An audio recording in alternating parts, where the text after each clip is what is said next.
All right, I am back. So I want to talk really quickly about reading a short story. And a lot of that comes with, you know, passive versus active reading and all of that kind of thing. So I really want you guys to be active readers. Keep these things that I'm going to discuss really quickly in mind as you read. So reading a short story. You're going to be reading a lot of them, so pay attention. The first thing that you want to make sure that you do as you read is to consider all of the elements of the story, right? Look at the plot, the conflict, the settings, the character, the point of view. What techniques of the author, or what techniques does the author use? Do they use irony, characterization, symbolism? How do they help develop and flesh out all of these things? And how do these techniques and elements pull together to create a theme? And I want really quickly, we're gonna kind of stroll through Kate Chopin's The Story of an Hour. And I have, as you'll see, an optional Zoom meeting for those of you who want to come together and discuss the short story analytically, and I think that it's a good idea because it'll help you with your discussion boards.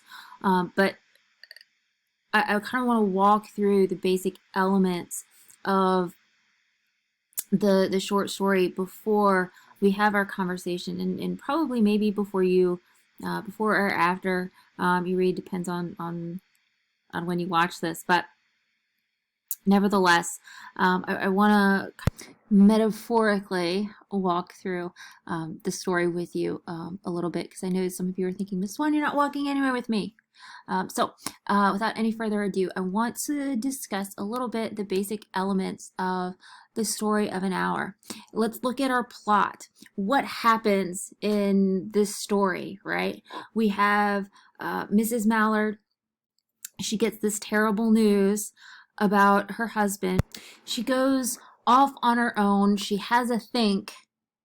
Then she's called back by Mr. Brantley and Josephine. And I don't want to spoil it, but she dies, right? So, I mean, that's the basic plot of our story. Not a lot happens, and you can kind of look at, bear with me as I kind of draw my little triangle here, but quite literally, we can follow the structure of the plot based on her movement throughout the story. We have her here downstairs in the house where she gets this terrible news. She goes upstairs. She sits in front of the window, has a nice little think, and then all of a sudden she has this epiphany, this moment to herself. She comes downstairs. She descends like a goddess of victory downstairs, and then she has another revelation that the bad news about her husband isn't really as bad as she thought, and then she dies of joy that kills. So that's I mean, this story is a really good way to kind of cover the basic elements of the short story and elements of the plot. The conflict of Louise Mallard. Well, what's her conflict? She has both an inner and an external conflict, and those reveal themselves throughout the story. And I don't want to talk too much about them here and give it away, but keep that in mind as you read, that her inner conflict is by far, I don't know, they go hand in hand, her external conflict and her internal conflict. So the setting, we are looking at 19th century America here, guys, and that has a lot to do with the conflict, and that has a lot to do with our character, Louise Mallard. So if you think about it, look at what a woman's role would have been in 19th century America, what she was expected to do versus what she may have wanted to do. And those feelings about marriage and society and expected roles really influences Louise Mallard during our story. So that's one element of our setting, this whole kind of 19th century America. Another element of our setting is quite literally a house. And if you think about the house, like I said, with that kind of dramatic structure, she's kind of confined to, we can see her movements through the house, similar to the movements of the plot. So she is in a house. She goes from downstairs to upstairs. And in that upstairs, we also have that kind of setting, right? That room with the open window, the springtime. All of those kind of, it's a spring morning, guys. And that is not to be overlooked. There's meaning in that, and I know you guys are saying, oh, there's meaning in everything. You want me to read into everything. My husband says it's no fun because I read into too many things, but that is significant. It is important, and it all ties together to our theme. And we also have our characters. We have our main character.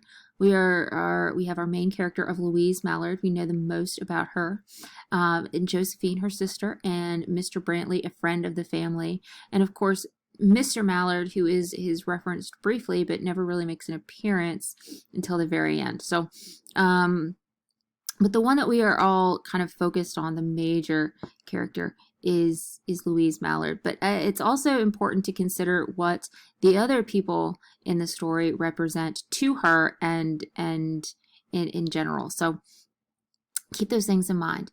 The other thing is point of view. We have a third person limited point of view, which I think is interesting because we only get one character's point of view. And how does that kind of influence all of these other elements of the story? And the point that I'm trying to make here, guys, is all of these are interdependent upon one another. They all go hand in hand to kind of develop something larger. Some techniques for that Kate Chopin uses in the story of An Hour. We have irony in this, don't we? Situational, which we'll talk about. I do want to talk about that.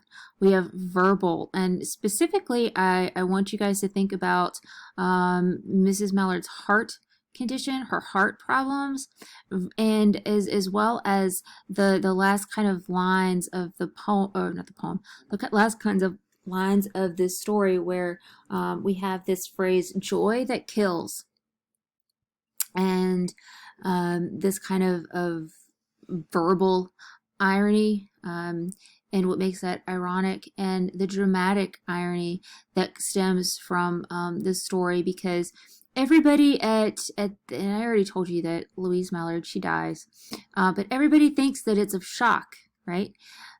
We know, though, something different, based on what she kind of decides in the epiphany that she has upstairs in that room facing that open window.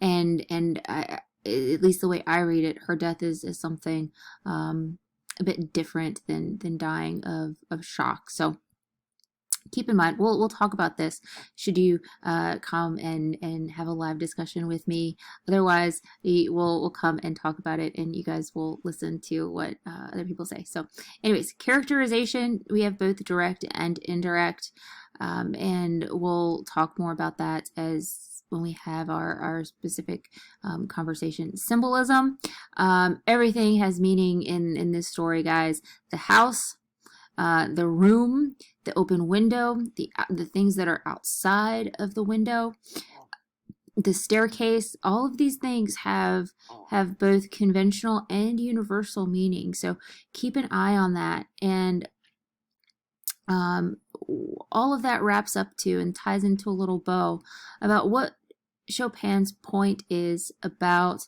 What point is she making in this story? What is she saying about women? What is she saying about marriage? What is she saying about freedom, or imposing wills on someone that's not necessarily fair? Confinement or limitations. Death, both literal and figurative. So keep those in mind. This is a very short story, but there's so much to unpack, to kind of